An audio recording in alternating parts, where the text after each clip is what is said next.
तो नमस्कार, मेरा नाम है कुलदीप कुमार और आप देख रहे हैं युवा दस्तक। युवा दस्तक पे आज हमारे साथ हैं नीसू वाल्मीकि, अपने गांव की पहली दलित लड़की वाल्मीकि समुदाय में जिसने इंटर पास किया और ग्रेजुएशन कर रही है। वो समाज जिसको लोग अछूत मानते हैं, गांव में अगर वाल्मीकि को लोग टच हो जाते हैं तो नहाते हैं, उनको पढ़ने का, शिक्षा का अधिकार तो बहुत दूर की बात है। उस माहौल से निकलना, भारत के संविधान में दिए शिक्षा के अधिकार को पाना एक लड़की के लिए कितना चुनौती बनता है, ये आप सोच सकते हैं। और उसी गांव में एक लड़की उस संघर्ष को रौंदते हुए, उस दीवार को फांदते हुए, जहां पे उसके दरवाजे बंद होते हैं, उनको तोड़ते हुए वो शिक्षा हासिल करती है और फिर एक नए सपने की उड़ान भरती है। युवा दस्तक पे आज नीसू वाल्मीकि हमारे साथ है चर्चा के लिए। हम उससे ही जानेंगे कि उसने ये सब कैसे किया, उनके ज़िंदगी में क्या-क्या चुनौतियाँ आईं और किस सपने के साथ वो आगे बढ़ रही है।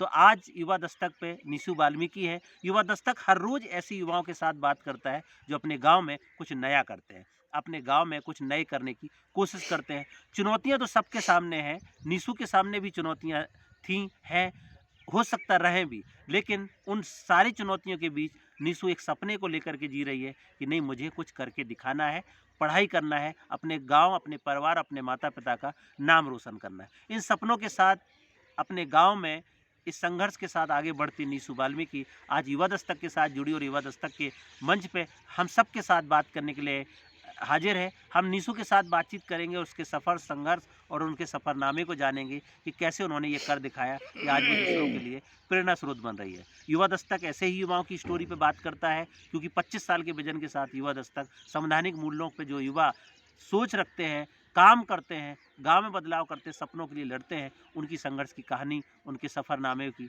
हम बात करते हैं। तो आज युवा दस्तक पे नीसू वाल्मीकि का स्वागत है। नीसू, अपना परिचय बताइए।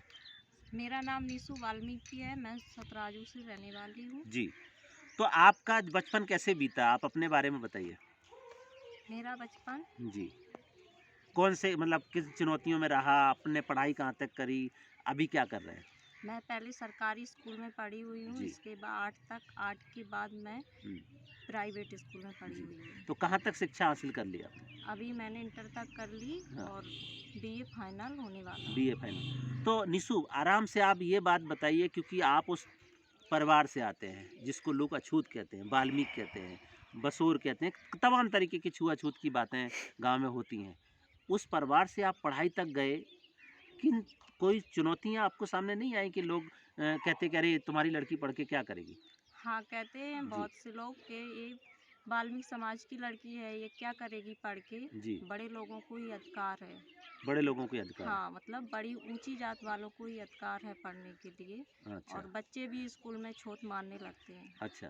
तो हाँ। आप कोई आपको घटना ऐसी याद हो जो कभी आपने देखा हो कि नहीं, आपको ये एहसास हुआ हो कि नहीं, मैं छोटी जाति की हूँ, ये बड़ी जाति की हैं, तो उनको अलग मान-सम्मान मिलता है और मुझे अलग? नहीं, स्कूल में ऐसी बहुत सारी लड़कियां थीं तो वो कौन बहुत सी बोलती हैं जी, कि हम इनको नहीं छुएंगे, अच्छा। ये वाल्मीकि जात से हैं। हुँ, और इसी कारण वो छूत मानती थी। छूत मानती। तो आपको क्या लगता है, क्योंकि भारत में संविधान है, संविधान में समानता का अधिकार दिया है, शिक्षा का अधिकार दिया है, सबके लिए बराबरी की बात करता है। लेकिन आपको क्या लगता है, संविधान में जो बात लिखी है वो ज़मीन में, गाँव में आपको दिखता है या कुछ और है? नहीं दिखता, कुछ और ही है। जी। तो आपकी जैसी लड़कियों के लिए क्या चुनौती आती है गाँव में, उसको आप बताइए? गांव में जैसे वाल्मीकि समाज से लड़की है तो उसको बहुत से लोग हैं कि जी, छूत मानते, उसको छूते ही नहीं। जी। यानी कि नल पे है, पानी हुँ। भरने के लिए गए, लात भी रख दी तो वो नल पूरा धो डालते। तो निशु एक घटना बता रही है कि अगर अब हमारे समाज की लड़की नल पे पानी के लिए निकल जाए और नल पे चढ़ जाए या नल छुप जाए, तो उसको अलग कर देंगे, क्योंकि पूरा नल छूत हो गया। ऐसी लोगों की मानसिकता आज भी है। तो क्या देखते हैं और क्या चुनौतियाँ आती हैं आपको? बहुत सारी चुनौतियाँ कुछ आती हैं। बताइए, क्योंकि बहुत लोग आपको देख रहे हैं कि नीसू वाल्मीकि कैसे इन सारी चुनौतियों को फेस करके पढ़ाई कर रही है। क्या लगता है आपको कि ये लोग बदलेंगे या फिर ऐसे ही करते रहेंगे? अगर बदलना चाहेंगे तो वो लोग बदलेंगे। अगर हुँ। तो वाल्मीकि लड़कियों समाज, की क्या स्थिति है? मतलब वाल्मीकि समाज में क्या होता है कि कई बार कम उम्र में शादी कर देते हैं या कुछ और चले जाते हैं, ऐसा कुछ आपने देखा है? हाँ, बहुत से लोग हैं कि हम्म, कम उम्र में लड़कियों की शादी कर क्यों देते हैं। करते हैं?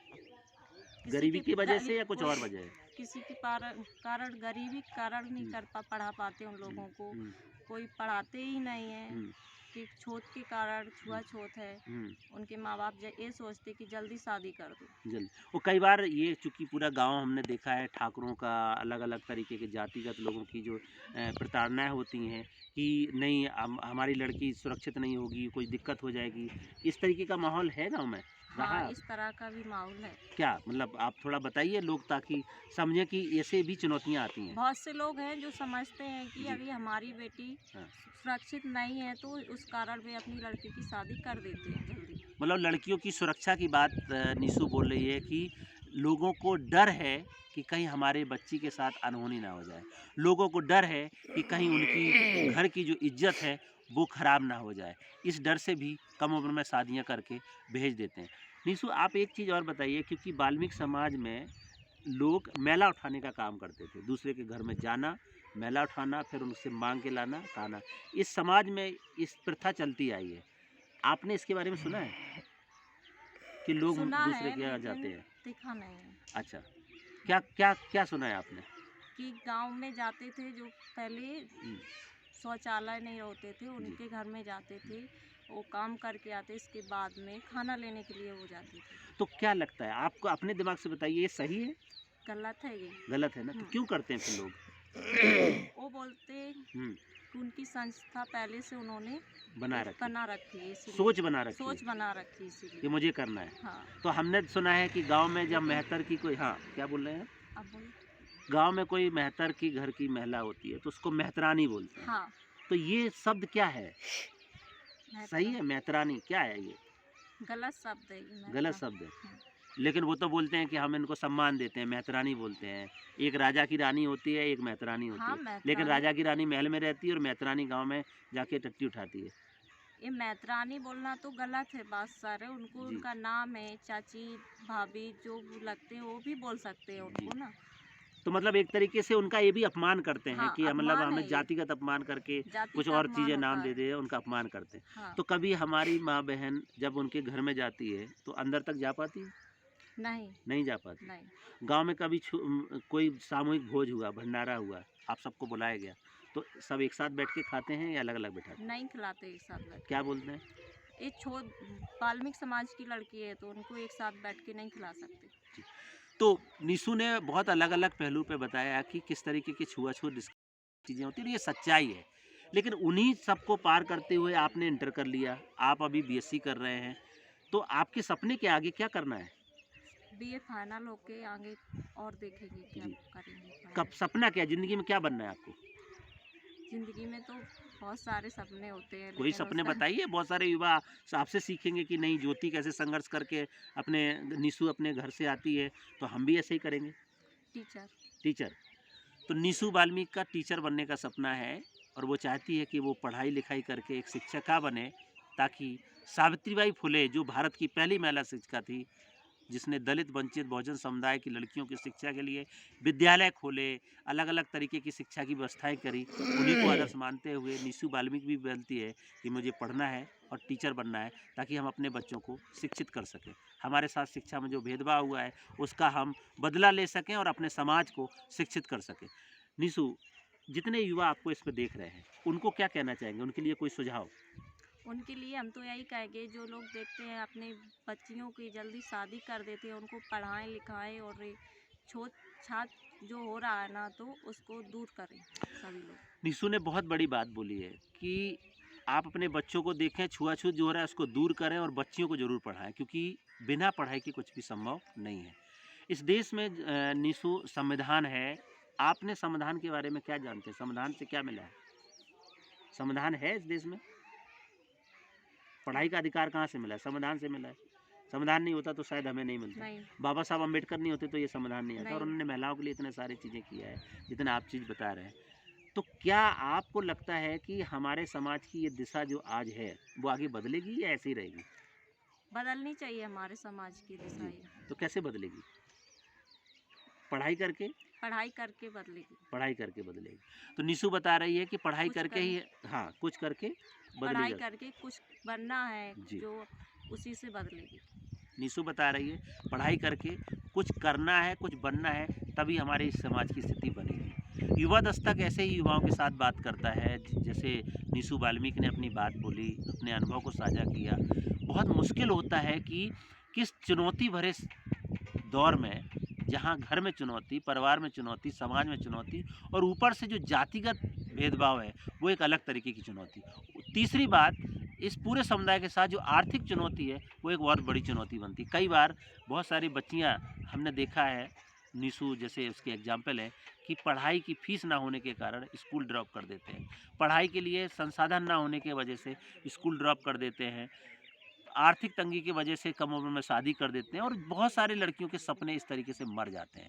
लेकिन निशु बोल रही है हम ऐसी लड़कियों के सपने मरने नहीं देना चाहते हैं। निशु की भतीजी है, अब आपकी भतीजी बहुत एक्टिव होकर पढ़ रही है, उसके बारे में हाँ, क्या कहेंगे? उसके बारे में अभी तो वो चौथी क्लास में है, जी। तो बहुत अच्छे से पढ़ रही है। अभी आगे चल के देखो वो पढ़ती ही रहेगी। जी।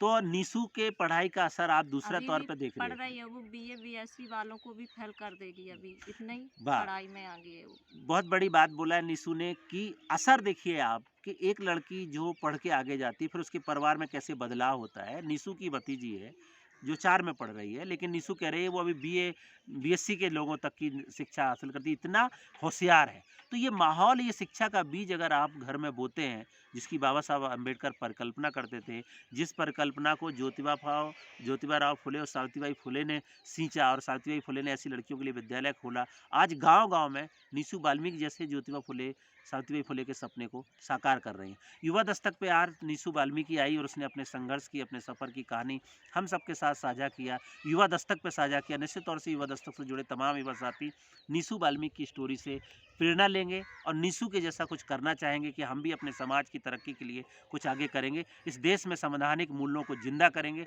और इस देश में युवाओं की आवाज़ को बुलंद करेंगे। आज की चर्चा में इतना ही। कल फिर मिलेंगे एक युवा साथी के साथ, जानेंगे उनके सफ़र, संघर्ष और सफ़रनामे को कि किस प्रकार वो अपने गाँव में प्रेरणा स्रोत बन रहा है, बदलाव का वाहक बन रहा है। तो आज के लिए इतना ही। कल फिर मिलेंगे एक युवा साथी के साथ। तब तक के लिए नमस्कार, जय भीम, जय संविधान। देखते रहें युवा दस्तक।